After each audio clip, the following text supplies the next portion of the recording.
হচ্ছে দিয়ে দেবো পেঁয়াজ বাটা, তারপর দিয়ে দেবো রসুন বাটা, এখন দিয়ে দিচ্ছি আদা বাটা। এই যে ছিল তার জন্য বরফ জমে আছে, দিয়ে একটু নাড়াচাড়া করে দেবো। এখন দিয়ে দিচ্ছি কাঁচা মরিচ বাটা,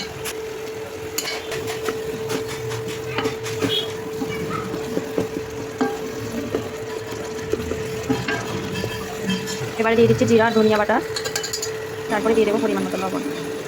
এখন দিয়ে দিচ্ছি হলুদ, একটু কালার হওয়ার জন্য দিয়ে দিচ্ছি লাল মরিচের গুঁড়া। এখন সব কিছু একসাথে ভালো করে মিশিয়ে মশলাটাকে কষিয়ে নেব। দিয়ে দেবো সামান্য কয়েক দানা চিনি। মশলাগুলোকে বেশ কিছুক্ষণ সময় নিয়ে কষানোর পর এখন দিয়ে দেবো একটু ধুয়ে রাখা দেশি মুরগির মাংস, আর সাথে একটা আলু কেটে দেবো। আলু একটু বেশি করে দিয়েছি, আমার মাংসের আলু অনেক বেশি ভালো লাগে তার জন্য। আমরা 2 জন খাবো, তার জন্য রান্না করতেছি একদম অল্প করে।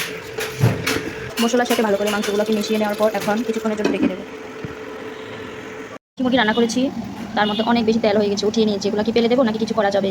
প্লিজ জেনে থাকলে কমেন্টে বলে যাবেন। কী করবো, তেলগুলো অনেক বেশি তেল, কিছু কি করা যায়? আর এই যে দেশি মুরগির কালারটা জাস্ট অসাধারণ হয়েছে, খেতেও অনেক মজা হয়েছে।